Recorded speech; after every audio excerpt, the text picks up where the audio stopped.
ఓం శ్రీ గణేశాయ నమః. ఓం శ్రీ గురుదక్షిణామూర్తయే నమః. వాగర్ధావివ సంపృక్తౌ వాగర్ధ ప్రతిపత్తయే జగతః పితరౌ వందే పార్వతీ పరమేశ్వరౌ. స్కాంద పురాణాంతర్గత కార్తీక పురాణము 23వ అధ్యాయంకు స్వాగతం.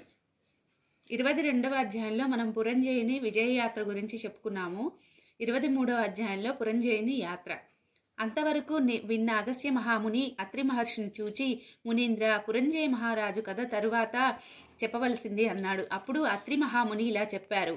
తరువాత పురంజయుడు సత్యవ్రతుడు, మృదుహృదయుడు, దాత, తేజోవంతుడు, దీనదయాళువు, ఉపకారశీలుడు, శిష్టరక్షకుడు, దుష్ట శిక్షకుడు అయి పెద్దల ఎడల వినయము, హరిభక్తి కలవాడే, ఇంకా చెయ్యాలనే కోరికతో ఏ క్షేత్రములో శ్రీహరిని పూజించాలి అని ఆలోచిస్తూ ఉండగా శరీరవాణి, రాజా, కావేరిలో ఉన్న శ్రీరంగనాథుణ్ణి సేవించు అని చెప్పింది. పురంజయుడు వెంటనే సముచిత పరివారముతో బయలుదేరి నడుమునున్న పుణ్యక్షేత్రాలు సేవిస్తూ తీర్థాలలో మునుగుతూ కొంతకాలానికి కావేరీ తీరానికి వెళ్ళాడు.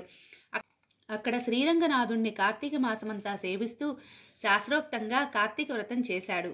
రేయింబవళ్ళు శ్రీహరినామ సంకీర్తనం చేస్తే పుణ్యతరంగిణి అయిన కావేరీలో స్నానం చేస్తూ 2 చేతుల దానాలు చేస్తూ ఉండేవాడు. కార్తీక మాసం కాగానే వ్రతోద్వాసన చేసి జపహోమాలు పూర్తి చేసి అయోధ్యకు బయలుదేరాడు.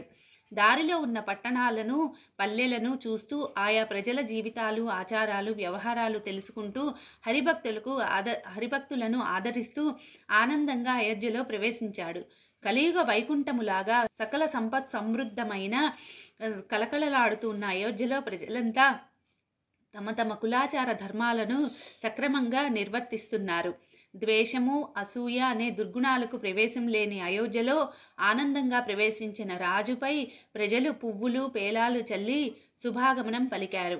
ఆ విధంగా పురంజయుడు సుఖంగా శుభంగా అంతఃపురానికి వెళ్లి సంతోషంగా ధర్మంగా జీవిస్తూ చాలా కాలం పరిపాలన చేశాడు. గుణవంతులైన కొడుకులతో, బుద్ధిమంతులైన మనుమలతో పురంజయుని భవనం దోసతోటలా కలకల్లాడింది.